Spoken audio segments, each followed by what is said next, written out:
Hola, ¿qué tal amigos? Gusto en saludarlos. Hoy jueves de Tiempos y Palabras, un espacio de conversación entre amigos donde cada programa tenemos un aprendizaje nuevo y una charla, por supuesto. Doy la bienvenida, como pues cada semana, valga la redundancia, a mis compañeros, el maestro Marcial Guerrero. Hola Arturo, hola, ¿qué tal? Buenas tardes. ¿Cómo está, maestro Marcial? Marcial? Bien, aquí, ya muy afilado por el tema que vamos a abordar hoy. Un tema interesante, bastante. ¿Si es usted o es inteligencia artificial? No, sí es. Cuando menos no soy holograma, eso sí.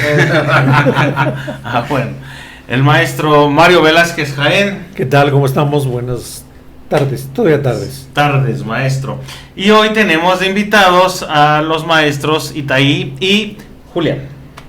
Muy buenas tardes. Gracias por aceptar la invitación. Y el tema de hoy es las humanidades frente a la IA, los nuevos retos que se tienen por la inteligencia artificial, que bueno, pues se complica o no se complica, no solo impartir clases, sino también la vida misma, diaria. ¿Qué opina, maestro? Bueno, yo creo que apenas estamos empezando a descubrir, a conceptualizar, a imaginar lo que es la inteligencia artificial en su plena exposición. Sin embargo, yo me remitiría a algunos vislumbres que ya se veían desde la literatura, desde el cine, desde la ciencia ficción, digamos que a partir muy fuertemente de la segunda mitad del siglo XX, aunque en el siglo XIX ya alguien como Julio Verne adelantaba algunos destellos de esto que hoy llamamos ciencia ficción, y a veces ya no es tan ficción, aunque sí es ciencia, hemos llegado a esos linderos. Yo tengo como referencia más aproximada a lo que es esta confrontación, este acercamiento y esta distancia del hombre con la máquina inteligente.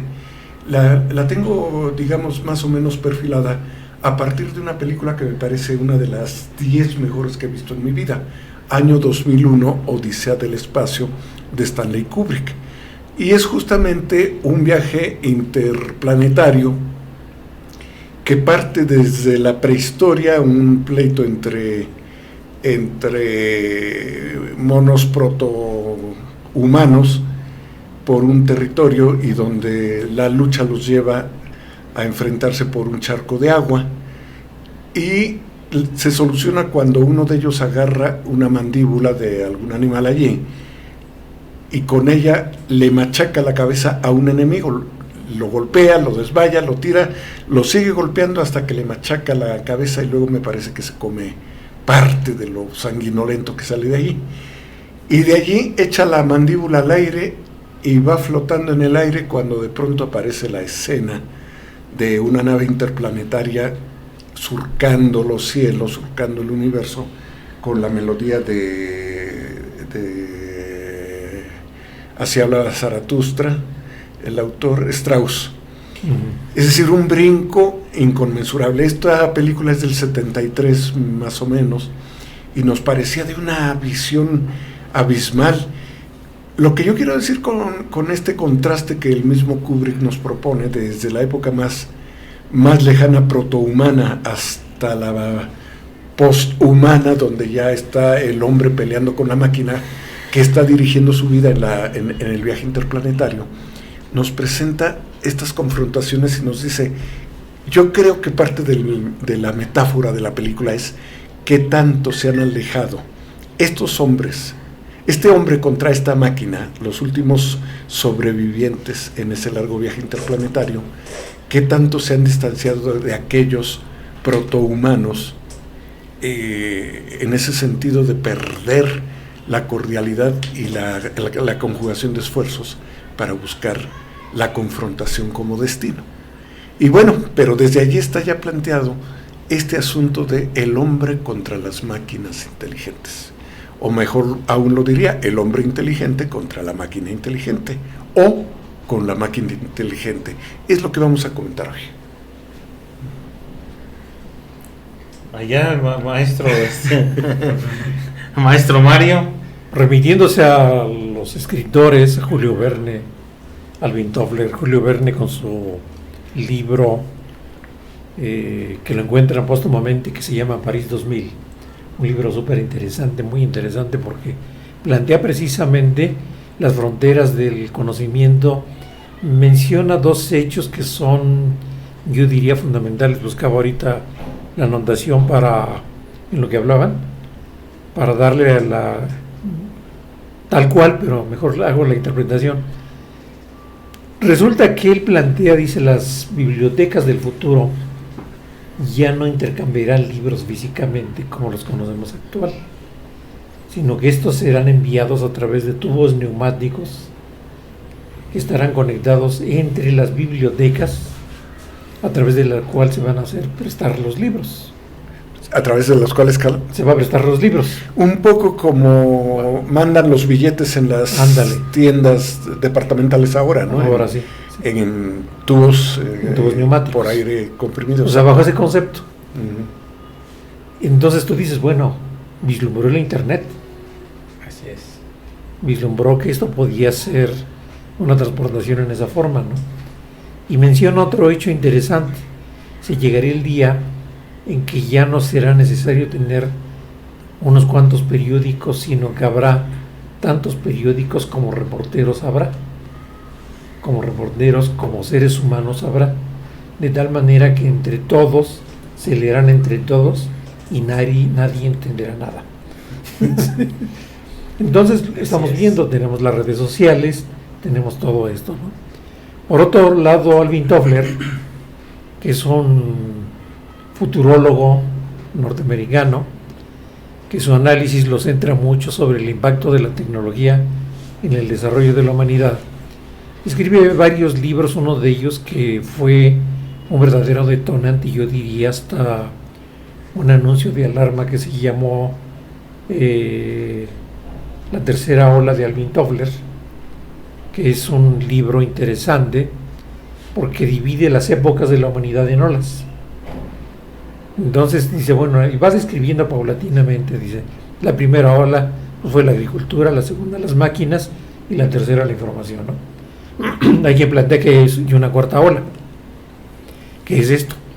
Ya no está Alvin Toffler para que nos los aclare, pero sí todos sus libros que escribió alrededor de esto son de un profundo análisis, a donde son muy formativos analizar, por ejemplo, el sentido de la riqueza, el sentido del poder, el sentido de del conocimiento, y alarma en este libro de la tercera ola cómo los seres humanos se van a enfrentar con humanoides. Y al enfrentarse con humanoides se llegará el día, al estilo muy de Julio Verne, llegará el día en que lleguemos a una ventanilla de alguna línea aérea y nos atienda un robot, ¿no? Eso ya prácticamente lo tenemos, ¿no? Claro. No tenemos físicamente una persona hablando, pero si llegamos y registramos, documentamos el vuelo y aparece ahí ya todos nuestros datos, vas a una oficina pública y metes tu número de serie, tu INE, entonces automáticamente aparece prácticamente todo tu currículo, ¿no? Entonces eso ya es una forma que nos está invadiendo, que yo diría, bueno, nos está invadiendo, nos está haciendo la vida quizás más fácil, pero también más rápida, también mayor estrés, también la contraposición de esto que lo plantea Alvin Toffler, la temporalidad de las relaciones, de los sentimientos y de las cosas, ¿no? Que es uno de los grandes retos que tenemos que ver y que se observa mucho en las nuevas generaciones, cómo se deshacen tan fácil de todo, incluyendo la pareja, incluyendo los hijos, incluyendo los empleos, incluyendo los países. Las fronteras se diluyen y dicen, bueno, pues tengo ganas de ir hoy a Alemania, y se van a Alemania, ¿no? Se van de mochileros, se van buscan un patrocinador, mecenas que les brinde la oportunidad y se mueven. Cuando nosotros en nuestra generación decíamos, Pachuca, Ciudad de México, República Mexicana, y medio lo pensábamos, ¿no? Algunos lo pensaban mucho, otros pues sí éramos medios patas de perro, y sí encontrábamos el camino y la forma de movernos, ¿no? Pero cuando precisamente en estos dos libros nos enfrentamos a la cuestión de la velocidad de procesar datos, primero vino la escritura a mano, luego vino la máquina de escribir, luego vino la máquina eléctrica, luego vino la informatización de todo esto, luego vino el almacenaje de datos. Y cuando almacenábamos datos primero en disquitos, después vino en discos, después en cintas magnéticas, después vino en discos duros. Después dices, bueno, ya llené mi disco, le ponías 2 discos a tu máquina. Después alguien te dijo, no, pues fíjate que hay un lugar donde puedes guardar datos. Entonces vinieron los data centers, ¿no? Se viene generando todo lo que es la informática, todo lo que es la computación, y de repente aparecen los data centers, que era para almacenar datos de manera personal, individual, de cada compañía, ¿no? Pero alguien pensó en una cosa que le llaman el SOR de búsqueda, que se da mucho en el ambiente de los buscadores en internet, ¿no? El SOR de búsqueda pues es meter una instrucción y poner una palabra clave y te aparecen las relaciones en tus discos personales primero, a dónde estaba ese archivo, a dónde estaba esa carpeta, y podías acceder allá de manera más inmediata, ¿no? Y a alguien se le prendió el foco y dice, bueno, si hacemos eso de manera personal lo podemos hacer entre discos, entre archivos. Entonces viene lo que se denominó las redes neuronales, ¿no? Y en las redes neuronales que buscan una similitud con la forma en que está estructurado el cerebro humano, pero que en la realidad no tiene absolutamente nada que ver. Yo me he sumergido un poco en esto y digo, bueno, ¿y esto de qué tiene? ¿Por qué le llaman neuronal, no? Porque la neurona crece y la información está ahí, esa no crece. Crece la forma en que va correlacionándose uno con otro, pero nunca crece. No hay blastones, no hay nada de eso, sino simplemente hay caminos. Y esos caminos son los que llevan a un lugar a otro. Y a alguien se le ocurre decir, bueno, si tenemos un SOR de búsqueda, ¿por qué no inventamos 2? Y alguien dice, bueno, ¿y por qué no inventamos 4? ¿Por qué no inventamos 10? ¿Por qué no 2,000, 3,000, 4,000, 5,000, 10,000, 1,000,000, quién sabe cuántos? Y hoy en día metemos una palabra clave y automáticamente empieza la correlación en la lengua que nosotros dominamos, y es ahí la primera limitante, porque no tenemos acceso a otras lenguas desde nuestra propia lengua. Entonces yo creo que el siguiente paso va a ser que tengamos la posibilidad de tener un traductor y decirle, búscame en el universo este concepto, ¿no? Y que no solamente nos diga dónde está, sino que nos entregue con la traducción correspondiente, ¿no? Eso es uno de los grandes retos. ¿Qué se necesita para esto? Capacidad de cómputo. ¿Qué se necesita capacidad de cómputo? Energía. ¿Qué pasa con la energía? Pues que cada día es más escasa la disponible para estos centros de datos, al grado que las plantas solares, y dice, bueno, y es que yo tengo o sea, todo tiene un límite el data center, ¿no? Si tú metes un cierto número de discos, servidores, computadores, servidor del servidor del servidor y todo eso consume electricidad y genera calor. Todo ese calor hay que disiparlo y se necesita aire acondicionado. Todo eso es consumo de energía y todo eso cuesta. Entonces cuando entran al ChatGPT ahora y dicen, bueno, yo te atiendo, pero inscríbete y pagas $19 mensuales, ¿qué te parece? No, pero es que esto es gratuito. Pues no es gratuito porque estás pagando la energía y estás pagando la otra parte. El otro gran reto es derechos de autor, ¿no? El derecho de autor y quién es el autor de la información que te entrega la inteligencia artificial. Y el otro gran reto es perder la posibilidad de construir una idea a partir de un pensamiento humano y tratar de construir por lo menos un esquema, y con ese esquema preguntarle entonces sí a la inteligencia artificial, pero una vez que hayamos construido un esquema mental desde el cual yo quiero entender, dilucidar algunas dudas, ¿no? Nos vamos al mundo audiovisual. En el mundo audiovisual, bueno, encontramos pues que tú metes 4 o 5 palabras y te dice, bueno, yo quiero que me hagas una melodía de odio, ¿no?, hacia la persona que me acaba de dejar, o de profundo amor. Y resulta que la inteligencia artificial no solamente te entrega la letra, sino te entrega la melodía, ¿no? Con ese tono plano, yo diría, no es un plano romántico, no es un plano tampoco de odio, sino es un plano de un juego de palabras que están ahí, con un juego de ritmos que están ahí, ¿no? Y en las imágenes pues sucede lo mismo, ¿no? La imagen fija, tú le dices, bueno, yo quiero a ver cómo está hoy JMS, hablando de inteligencia artificial. Seguramente va a salir algo, ¿no? El problema es que nos vamos a quedar sin chamba, maestro. Yo creo Es que el no. detalle. Ay, perdóname, No, pero después va a estar un holograma de Tlacuilo. No, gracias. Fíjate que no. No, gracias. Yo no creo, porque se vienen los retos precisamente. No. Si te quedas en el mismo esquema que vives ahorita, sí. Es que es el detalle. Pero si tú abordas la inteligencia los cambios. y abordas cuestan. el cambio, mira, a mí me pasó. No. Yo era catedrático de la materia de regla de cálculo. Estamos hablando de los años 70. Entonces veías las reglas de cálculo, veías todo cómo era una regla de cálculo, la escala logarítmica y todo este juego, las sumas, multiplicaciones, divisiones, logaritmos y todo esto.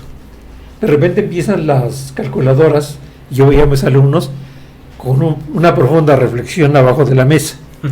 Pues no era otra cosa más que la calculadora, ¿no? Claro. ¿Cuál fue el reto que asumimos? Bueno, pues entonces en lugar de ponerte problema, ahora te pongo 20 problemas. En el examen era 20 problemas en lugar de uno. O sea, potencializaste el desarrollo del alumno, ya no a través de las reglas de cálculo, sino a través del concepto de número, de cantidad, de cifra significativa y demás. Originalmente le pedías 3 cifras significativas, ahora dame 4, pero exprésamelas en función de potencial de 10.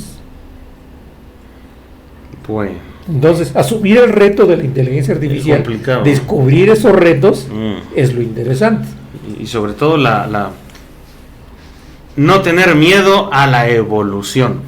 Eliud Cruz dice, creo que la inteligencia artificial ha pasado de ser un concepto de ciencia ficción a una fuerza transformadora en la historia de la humanidad, puesto que nos ha llevado a cambiar la manera en la que obtenemos información y cómo sintetizarla, dependiendo de los intereses propios del usuario de la IA. Saludos a Eliud Cruz. Mariana Monsalvo, yo creo que la inteligencia artificial es una gran herramienta, pero es muy importante contrastar la información que muestra, ya que los resultados obtenidos no son totalmente reales. Hay datos que son obtenidos por la IA de fotos y blogs que no cuentan con información confiable. Postdata, saludos a Julián. Muy bien. Gracias. Y bueno, pues a ver, los invitados, ¿qué nos pueden decir nuestros amigos? Si me permiten tomar venga, por un favor. momento. ¿Sí? Se dicen varias claves desde el inicio de la conversación. Eso impresionante que es desde el primero homínido hasta la actualidad, el salto gigantesco que ha dado en tiempo y en evolución. Y esta parte de los retos, a partir de conocer de dónde están surgiendo estas llamadas inteligencias artificiales, que bien, esa es la clave, ¿no? Como historiadores, ¿cuál fue el origen de la inteligencia artificial? Esta parte es de las redes neuronales. Yo recuerdo que antes del auge de ChatGPT, empezaban ciertos tipos de bases de datos precisamente para trabajar información. Los primeros que empezaron a ser de uso, entre comillas, público, eran los generadores de imagen, que ya empezaban a mostrar cosas que uno le ponía una frase y mostraba imágenes muy escuetas, muy poco definidas, pero ya se empezaba a vislumbrar lo que se podía. Y de ese momento de la imagen a ChatGPT pasaron aproximadamente 2 años, 1 año y medio, más o menos. En español, Así es, y una vez que yo creo que el verdadero cambio cuando llegó esta tercera ola, no tanto en cuanto lo crearon los programadores, sino cuando llegó a toda la sociedad en general, fue cuando empezaron a aparecer estos generadores de imágenes como DALL-E o como Midjourney, que fueron los primeros, que fue el gran boom. Le doy una frase y sale la imagen, y en cuestión de meses sale ChatGPT y de uso libre. para que las personas pudieran, en una versión no de paga, pero una versión gratuita, empezar a utilizar esta herramienta que, como bien dicen los comentarios, puede servir para sintetizar la información, pero debemos contrastarla. Ahí yo voy al punto, entonces, ¿de dónde sale la información? Yo pienso, antes de entrar a la inteligencia artificial, es de dónde proviene la información de las redes neuronales. Mencionaba usted hace un momento la clave de qué bien estaría que pudiéramos meter una frase en cualquier idioma y lo tradujera a otro idioma. Ese programa ya existe, está en internet. Personas que alimentan con información redes neuronales, lo que hicieron fue ingresar un montón de textos de más de 200 idiomas alrededor del mundo, pero transcritos por personas reales. Idioma tal, todos estos documentos, idioma tal, pero no solo transcripciones de audio, sino también el audio como tal. Uno, si le mete a ese programa en específico una voz en alemán, lo puede traducir a cualquier otro idioma y hacer la transcripción inmediata. Lo malo es que ahí solamente se está trabajando dentro de esa aplicación, por llamarlo de una forma, pero podría integrarse. Y acotado por un algoritmo. Podría acotarse a la inteligencia artificial, pero otros usos que hay de las redes neuronales, no solo la inteligencia artificial, fue un estudio que vi que se le alimentó a esta red neuronal con varias fotos de lunares que tenían las personas. Y entonces le metieron la información de médicos en donde se les especificaba: este lunar era cancerígeno, este no, este sí, este no.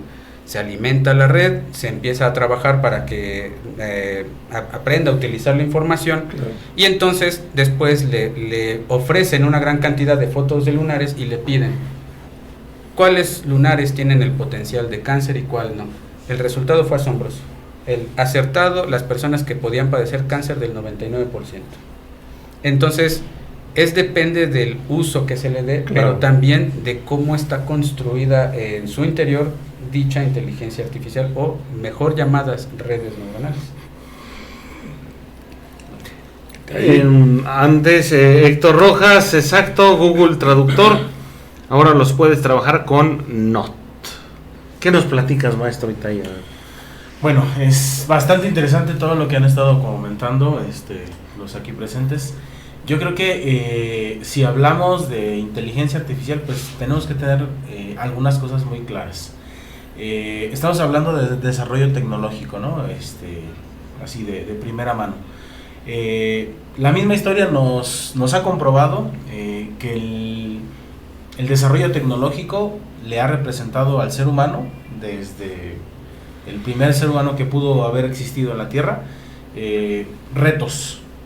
Todos los avances tecnológicos que se han dado a través de la historia han presentado, sí, por supuesto, una facilidad para que el ser humano haga sus actividades de una mejor manera, de una manera más rápida, pero también luego llega ese momento, como lo decía el maestro, no sé si decirlo así o se le puede llamar así, ese momento de quiebre, en donde comienza un reto para el ser humano. Ok, ya me facilitó las cosas, pero ahora tengo que abordar otro asunto, otro problema, por decirlo de manera muy general. La cuestión en la actualidad con las inteligencias artificiales, yo creo que por supuesto es parte del desarrollo tecnológico que tenemos ahorita, pero con base por ejemplo, en el ejemplo que mencionaba ahorita Julián, del estudio acerca de los lunares, cualquier otro experimento o que se haya realizado con inteligencia artificial, tenemos que para que la inteligencia artificial pudiera arrojar algún dato, primero se tuvo que haberla alimentado. ¿Quién la alimenta? Pues los seres humanos, ¿sí?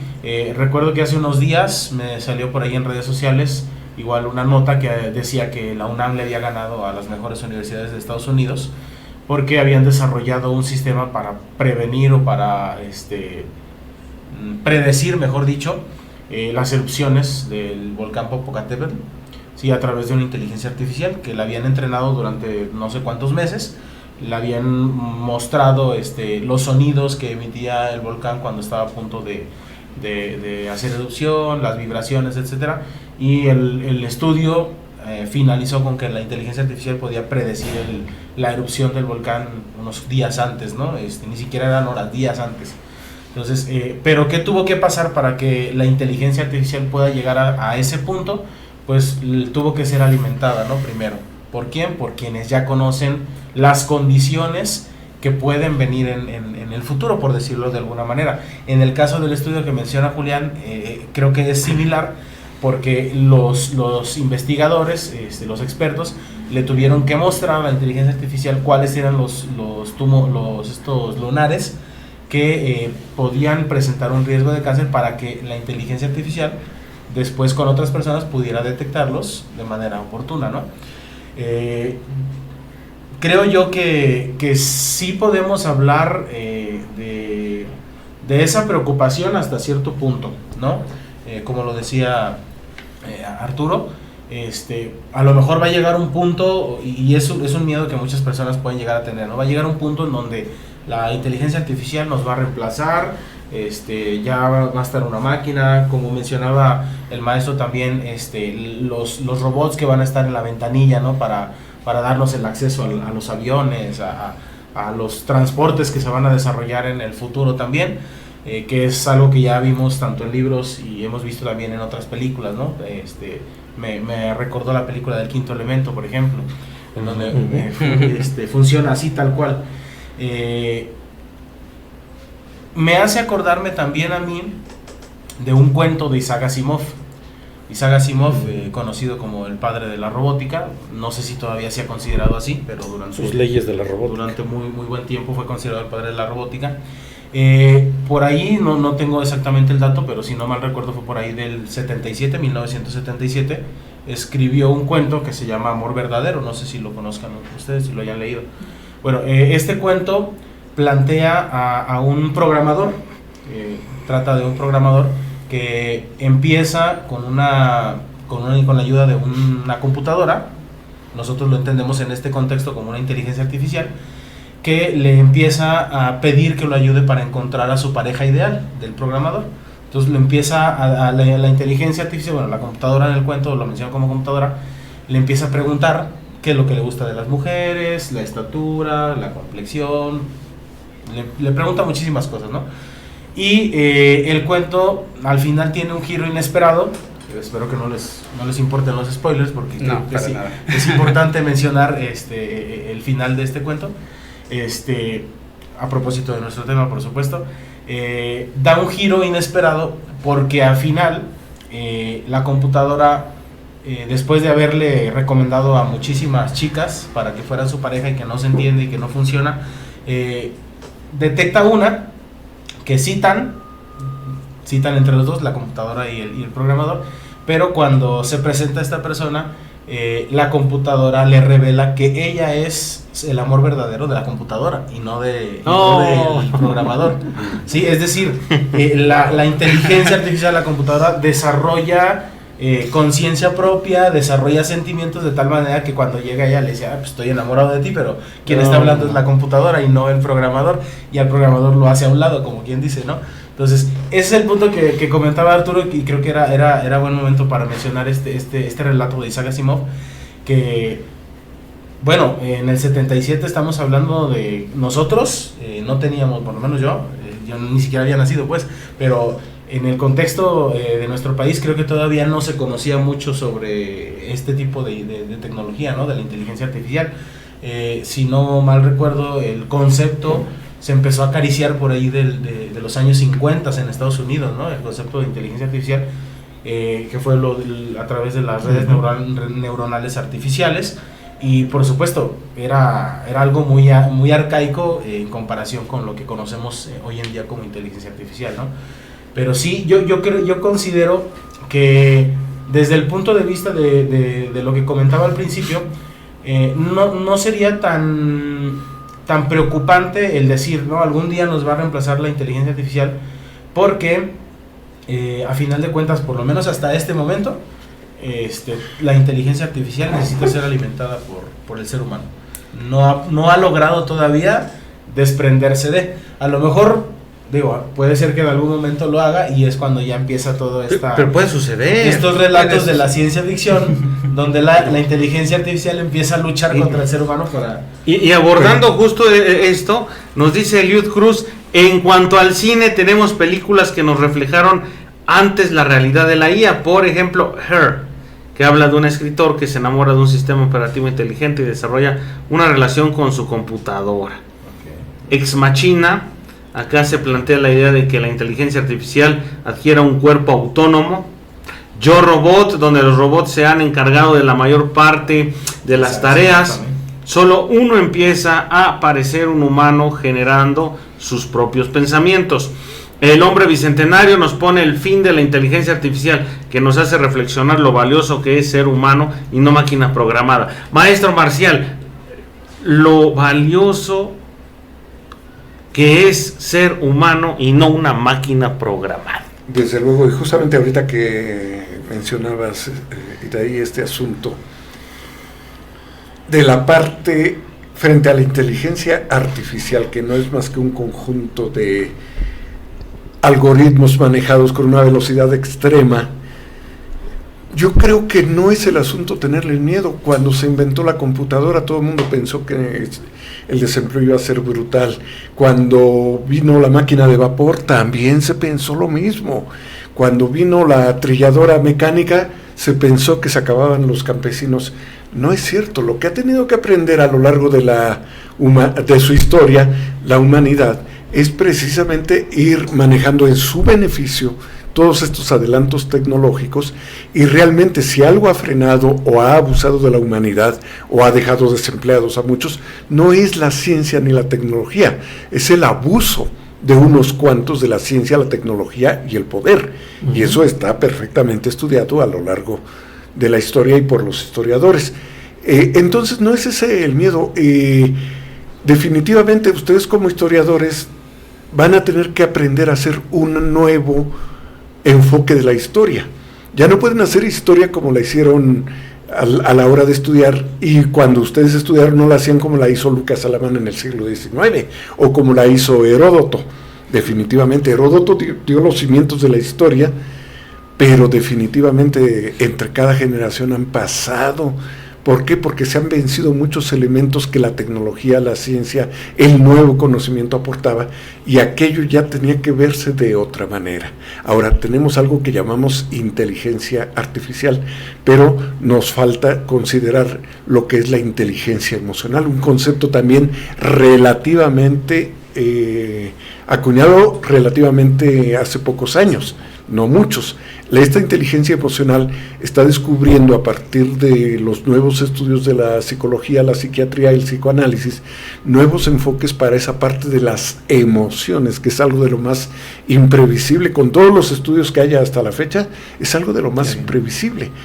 Entonces son dos mundos diferentes, y justamente en la enseñanza no les podemos negar que usen la computadora, la tablet, el teléfono, un teléfono celular mínimo de ahora es mucho más complejo y funcional que la computadora de los años 80-85. Yo recuerdo haber sido de los primeros que manejaron la computadora para un trabajo editorial, que era la segunda edición de la Enciclopedia de México. Entonces era manejar un mundo de información abrumador, extraordinariamente interesante, pero abrumador. Y me acuerdo que una vez fue el hijo de don Rogelio Álvarez, fue a Estados Unidos para traer una memoria dura, que era del tamaño, pues qué les diré, yo creo que de un libro de los de sepan cuántos, pero de los gruesos. Uh-huh. Y le cabían 110K de memoria. Yo decía, es que yo en mi vida no voy a poder llenar una capacidad de estas. No, hombre, ahora compro uno de 64 GB y lo lleno rápidamente. No con inteligencia, pero sí con información. ¿Por qué? Porque ya la inteligencia artificial, de hecho, ya estaba dada, simplemente se potenció, que es diferente desde mi punto de vista. ¿Qué es lo que tiene que ocurrir ahora con la ingeniería, con la sociedad, con la sociología, con la economía, con la enseñanza? Pues que tiene que cambiar sus paradigmas de uso y de aplicación. He escuchado a muchos compañeros universitarios que se aterran se aterran ante la posibilidad que ahora les digan, a ver, quiero que me hagas un ensayo sobre tal, y al otro día se lo tengan en media hora. Dicen, es que se van a piratear todo eso y yo no tengo la capacidad de averiguarlo. Le dije, pues entonces tienes que cambiar tu manera de plantearles dinámicas de aprendizaje. Para empezar, por una parte la emocional, convéncelos de que el conocimiento propio es algo de lo más valioso y lo más emotivo que se puede tener. Si el individuo no está convencido de que el conocimiento lo enriquece, el conocimiento propio, no el de la máquina, entonces se avanza muy, muy poco.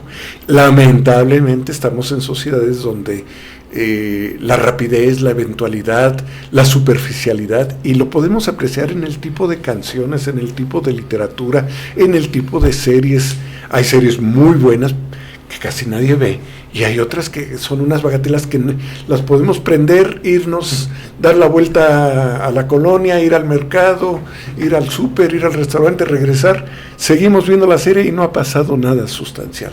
En cambio hay otras que parpadeas y se te fue la esencia de la idea. Entonces hay de talentos a talentos. Series que muchos ven y que dicen poco. y series que ven muchos y no dicen nada. Es que hay que diferenciar entre los talentos y los que están lentos. Definitivamente. Claro. La inteligencia emocional tenemos que potenciarla. Y termino este comentario con lo siguiente. Hace años, cuando empezaban las Mac a funcionar, estoy hablando yo creo que de los 80, un sobrino le llegó su computadora, se la exigieron en la escuela. Estaba él en el TEC de Monterrey y ahí las conseguían más baratas para ellos. Entonces me llama y dice, tío, ven, te voy a enseñar la computadora. Ah, sí, a ver. Le metes un disco, le sacas otro, le metes, era cuando se alimentaban así, ¿no? Bueno, y mira, ya sé esto, y te ordena alfabéticamente, y le puedes poner, le puedes quitar, le puedes subir, le puedes bajar, bla, bla, bla, bla. Le digo, oye, ¿y se enciende sola? No, tío, la tienes que encender tú. Le dije, eso es lo que me importa. Y eso es lo que dice... ¿Y la apaga sola? Es lo que dice Año 2001, Odisea del Espacio. Justamente, la metáfora de la película es cuando el último sobreviviente de la nave, que descubre la trampa de la máquina, empieza a desconectarle los chips. Y entonces la computadora va haciendo más monótona y más desganada la voz, porque va perdiendo los controles que el propio hombre le había puesto. Entonces, bueno, yo pienso que allí está el asunto, ¿no? Mientras no tengamos una inteligencia artificial emocional, tenemos las herramientas en la mano. El asunto es que no debemos desconocer ni descontinuar la inteligencia emocional. Y esto tiene que ver con la relación social definitivamente, o sea, saludar, reencontrarse con un vecino, adivinar por su gesto si le va bien, si le va mal, exacerbar la curiosidad y la cordialidad, son parte de la inteligencia emocional, por los matices que lo queramos ver. Eso asociémoslo al conocimiento adquirido, y definitivamente yo no veo una literatura emocionalmente profunda e interesante a partir de la inteligencia artificial, aunque sí me puede dar un argumento, pero quizá mi inteligencia emocional me diga, este argumento lo puedo yo desarrollar porque a partir de mis emociones y mis experiencias vividas puedo relatar lo que un sujeto vivió dentro de sus emociones. Y también puedo hacer con esa idea una novela, como decían hace rato, donde los protagonistas sean computadoras. Hay una película que vi hace muchos años en una muestra del cine, donde es un individuo, es francesa la película, que se enamora de una muñeca inflable y pierde la cabeza por la muñeca inflable. Y toda la película gira en torno a la relación amorosa entre el tipo y la muñeca inflable. Pero llega un momento en que le está dando vitalidad a la muñeca inflable, pero lo que está dando risa y al mismo tiempo angustia, porque el humor toca los dos puntos, lo que está dando angustia es la obsesión en que se perdió aquel tipo.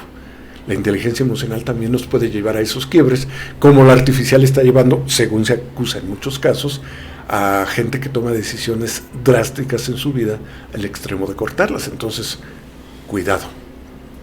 Cuidado. Saludos, queridos amigos. Yadko. ¿Quién será? Yadi. Yadi. Muy bien. Saludos.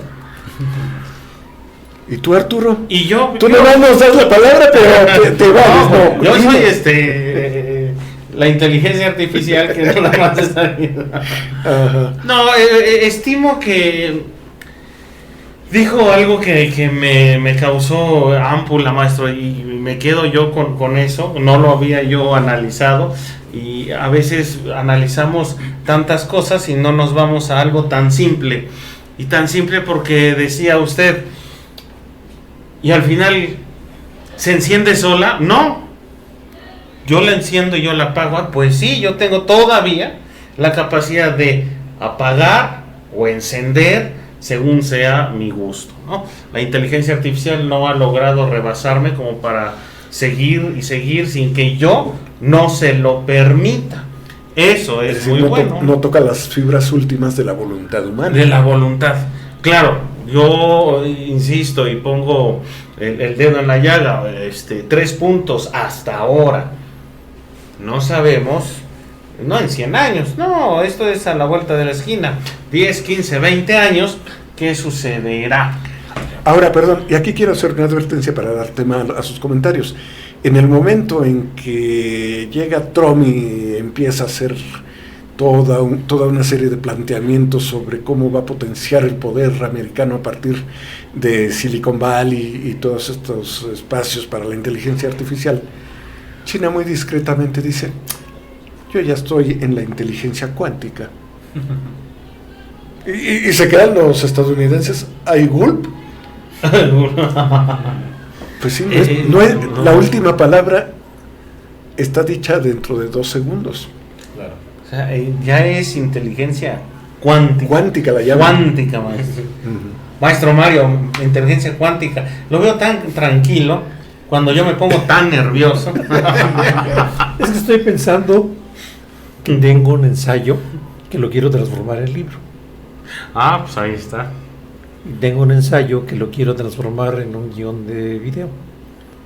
Y tengo un ensayo que quiero utilizarlo para dar una conferencia. No lo voy a hacer, ya tengo hecho el ensayo. Le voy a pedir a la inteligencia artificial que me dé las opciones. Opciones. Rápido. ¿Sí? Para potencializar ¿qué? Un trabajo intelectual frente a algo, frente a grupo, producción, distracción o lo que quieras, ¿no?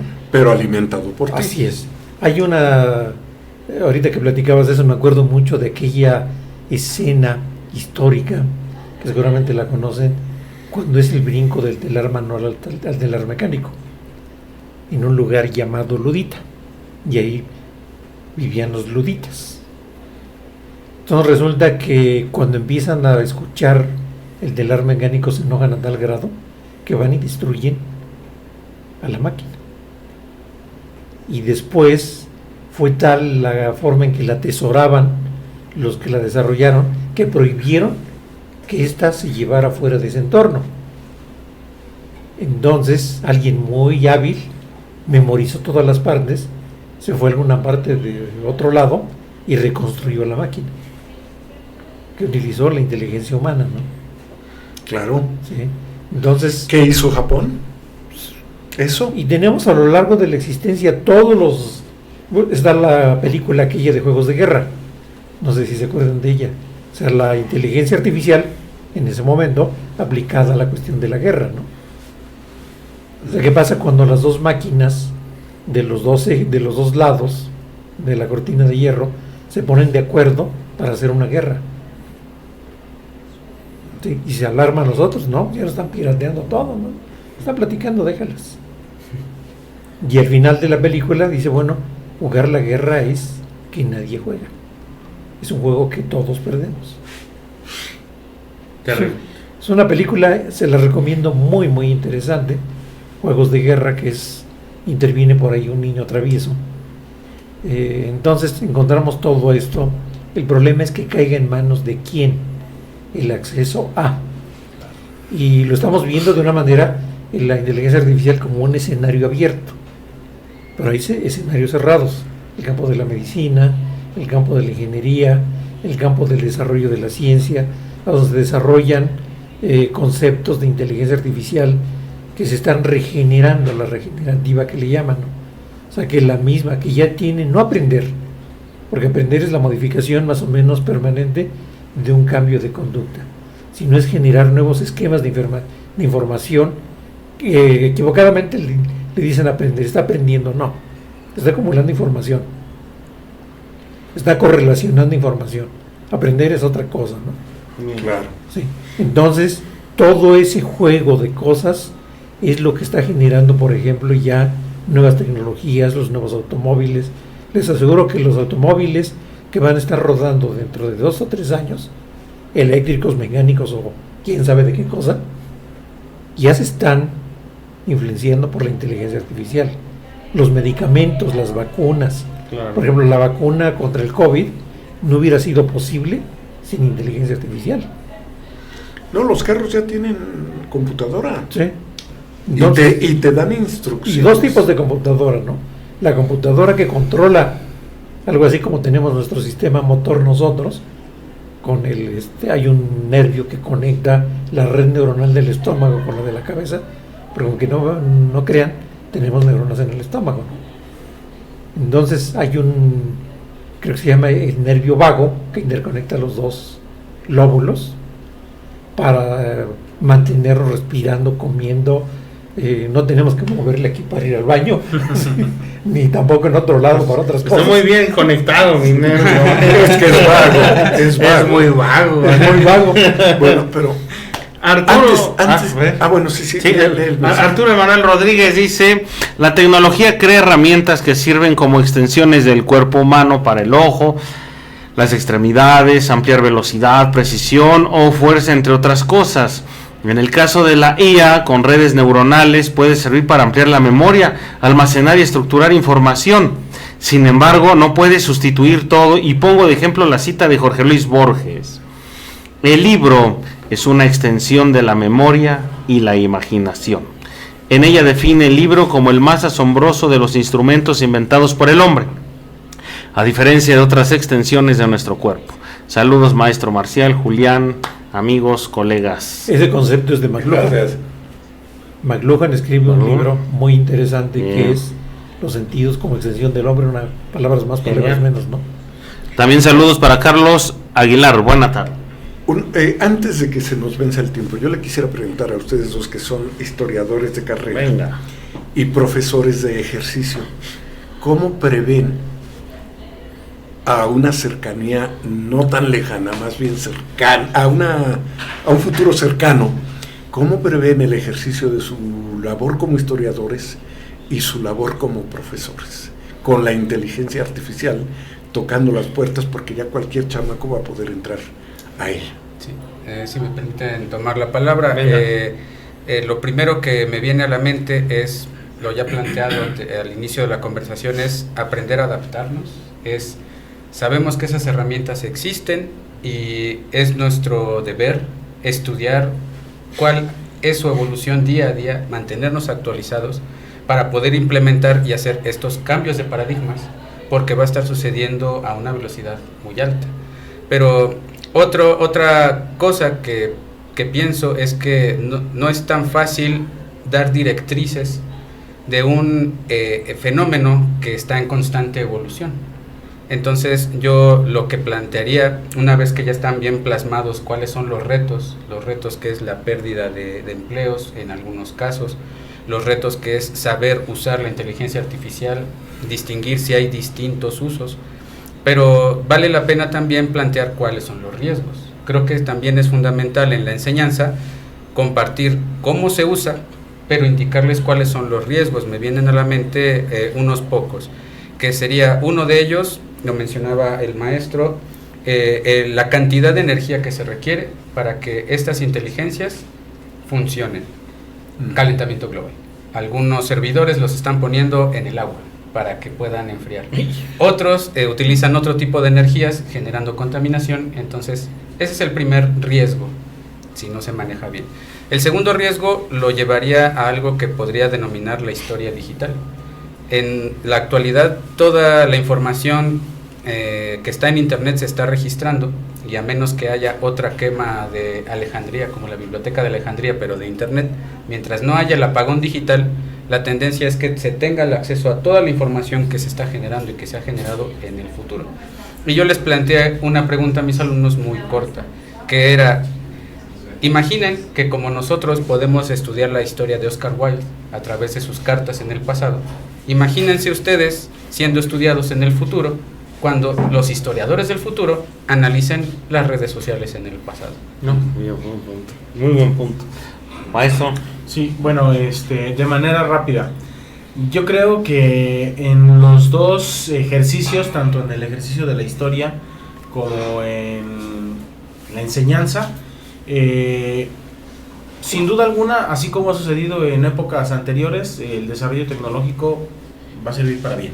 Siempre y cuando no olvidemos, los que estemos responsables en turno de llevarlo a cabo, de cuál es el límite que le vamos a permitir nosotros, que somos los creadores, como lo digo, como el género humano, de esa tecnología.